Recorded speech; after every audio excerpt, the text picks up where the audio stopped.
السلام علیکم دوستو، آپ کو تازہ ترین خبر سے آگاہ کرتے چلیں۔ دوستو، شہاب کو کس طرح پورے فلسطین نے سلامی دی اور کس طرح ان کے استقبال کی خواہش ہر فلسطینی کے دل میں آ گئی ہے، اس کا پورا ویڈیو ہم آپ کو دکھائیں گے۔ دوستو، فلسطین میں ہر روز شہاب کے چاہنے والوں کی تعداد بڑھ رہی ہے اور وہاں کے لوگ شہاب کا فلسطین آنے کا بے صبری سے انتظار کر رہے ہیں۔ شہاب کے فلسطین آنے کی دعائیں مانگ رہے ہیں۔ انہوں نے اپنے خیالوں میں شہاب کے فلسطین آنے کی تیاری کر رکھی ہے۔ دوسری طرف آپ کو یہ بھی بتا دیں کہ دوستو، یہ ایسی خبر ہے کہ جسے دیکھ کر آپ کا دل یقینی طور پر خوش ہو جائے گا۔ دوستو، یہ خبر ہے اسرائیل اور فلسطین کے حوالے سے، لیکن یہ تازہ ترین وہ خبر ہے جسے سن کر آپ کو مسلمان ہونے پہ فخر ہوگا۔ اور دوستو، ویڈیو پوری دیکھیے گا، اس حوالے سے میں آپ کو وائرل ویڈیو بھی دکھاؤں گا۔ دوستو، اسرائیل تمام سچویشن کو روکنے میں مکمل طور پر ناکامیاب ہو چکا ہے۔ حکومت کے بار بار یقین دلانے کے باوجود کہ اب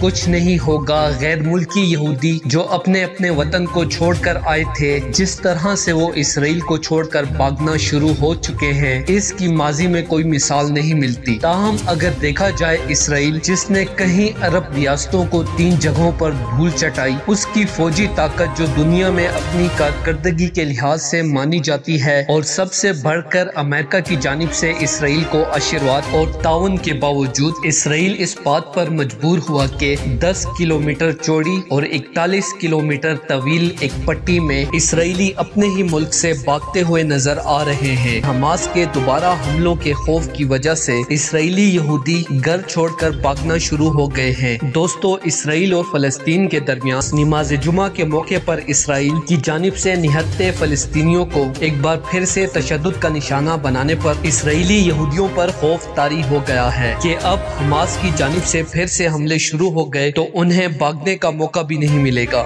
دوستو، اینی شاہدین کے مطابق اس وقت یہودیوں کے علاقے اور محلے ویران نظر آ رہے ہیں۔ دوستو، کچھ عرصہ پہلے غزہ پر بمباری کا تماشا دیکھنے کے لیے یہودی باقاعدہ بلند مقامات پر جمع ہوتے تھے اور اسے ایک تماشے کے طور پر دیکھا جاتا تھا۔ دوستو، یہ وہ وقت تھا جب فلسطینیوں کے ہاتھ میں غلیل تھی اور وہ لوہے کے پہاڑوں کی طرح چلتی بختربند گاڑیوں پر پتھر پھینکا کرتے تھے۔ اس کے بعد ایران کے تعاون سے اہل فلسطین کو تربیت دی گئی اور فلسطینی انجینئرز خود میزائل اور راکٹس بنانے لگ گئے۔ دوستو، یہ خوف پہلی بار اسرائیلی ریاست نے مجموعی طور پر محسوس کیا ہے۔ پہلی بار جنگ کے خوف کو اسرائیل میں محسوس کیا گیا ہے۔ خوف کی یک طرفہ ٹریفک اب 2 طرفہ ہو چکی ہے۔ تکلیف دینے والے اب تکلیف اٹھانے کے لیے بھی تیار رہیں، کیونکہ مکار یہودی اپنی مکاری سے باز نہیں آئے گا۔ حماس اور اسرائیل کے درمیان پہلے سے زیادہ طاقت سے حملوں کا سلسلہ شروع ہو گیا ہے، اور اس کے ساتھ ساتھ اب مسلمانوں پر ہے کہ وہ اسرائیل کی اس وعدہ خلافی پر کیا ایکشن لیتے ہیں اور حماس کے ساتھ کس حد تک کھڑے ہوتے ہیں۔ دوستو، اسرائیل اور غزہ کے درمیان ہونے والا سیز فائر ختم ہو گیا۔ حماس کی جانب سے جوابی کارروائی کی گئی، جس کی وجہ سے اسرائیلی ڈرون تباہ ہو گیا اور اسرائیل کو بھاری نقصان اٹھانا پڑا۔ دوستو، آپ کو یہاں یہ بھی بتاتے چلے، اسرائیل کے حالات اندرونی طور پر بہت زیادہ خراب ہو چکے ہیں۔ اسرائیل کی نئی تشکیل پانے والی کابینہ میں مختلف گروہ اکٹھے ہو گئے ہیں، جس سے کچھ ٹائم بعد باہمی اختلافات مزید ابھر کر سامنے آئیں گے۔ دوستو، حالیہ حملوں میں صرف اور صرف اسرائیل کا مقصد اپنے اندرونی معاملات سے عوام کی توجہ ہٹانا ہے، اور دوسرا تاکہ بارڈر پر کشیدگی کی وجہ سے حالات دب جائیں، جس طرح نیتن یاہو کی جانب سے بھی کیا گیا تھا۔ لیکن نیتن یاہو کی تمام کوششیں ناکام ہوئی اور بالآخر اسے وزارت عظمیٰ کی کرسی سے ہاتھ دھونے پڑے۔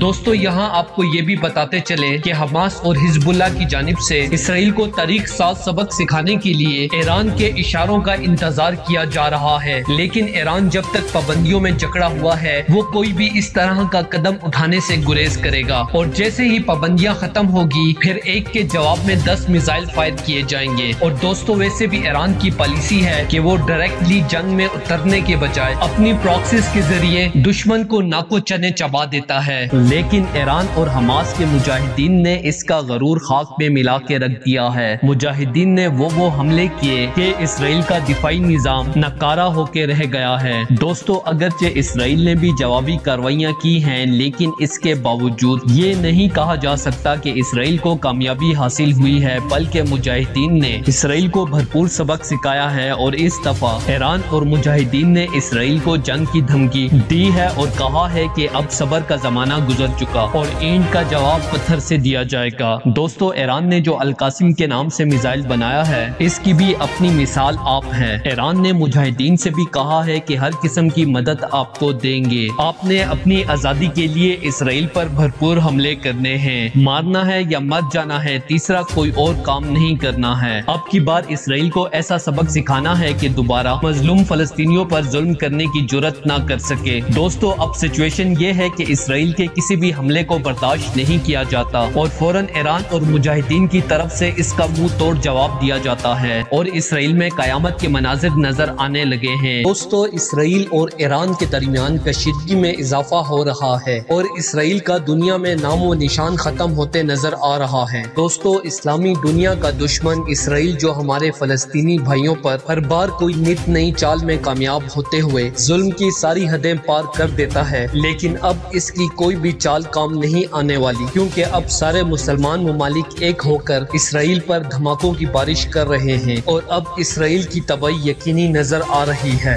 دوستو، اسی حوالے سے بہت بڑی خبر سامنے آ گئی۔ ان اسلامی ممالک نے ایک ہو کر فلسطین کا ساتھ دینے کی قسم کھائی ہے اور اس میں ایران، ترکی، پاکستان اور سعودی عرب شامل ہیں، کیونکہ دوستو اب اسرائیل نے اپنا آخری زور لگانا شروع کر دیا ہے۔ آنے والے وقت میں دیکھنا یہ ہے کہ مسلمان حکمران اسرائیل کے خلاف کیا کارروائی کرتے ہیں اور جنگ خطرناک موڑ اختیار کر سکتی ہے۔ اگر کل مسلم ممالک سے اسرائیل پر میزائل داغے گئے تو اسرائیل کا کچھ بھی نہیں بچے گا۔ طیب اردگان نے اسرائیل کو دھمکی دے دی۔ فلسطینیوں کی جنگ کون کون لڑے گا یہ سوال مت کیجیے، فلسطین کی جنگ ہر مسلمان، ہر مسلم ملک لڑے گا۔ جو مسجد اقصی مسلمانوں کا قبلہ اول ہے، خانہ کعبہ اور مسجد نبی کے بعد مسلمانوں کا تیسرا مقدس ترین مقام ہے، جو کہ مشرقی یروشلم میں واقع ہے، اور وہاں مظلوم فلسطینیوں کے ہاتھوں میں جو پتھر ہیں ہمارے ابابیل JF-16 اور ہمارے میزائلوں سے زیادہ خطرناک ہیں۔ دوستو، ترک صدر طیب اردگان نے ایک مضبوط بیانیہ رکھتے ہوئے کہا ہے کہ ہم بیت المقدس سے محروم ہو گئے تو ہم مدینہ منورہ کی حفاظت نہیں کر پائیں گے، اور اگر مدینہ ہاتھ سے نکل گیا تو مکہ بھی نہیں بچا پائیں گے، اور ہم نے مکہ کو کھو دیا تو کعبہ سے بھی محروم ہو جائیں گے۔ دوستو، اس پوری رپورٹ کے حوالے سے اپنی رائے کا اظہار کامنٹ سیکشن میں کریں۔ ویڈیو اچھی لگے تو لائک کریں اور اس چینل کو سبسکرائب کریں۔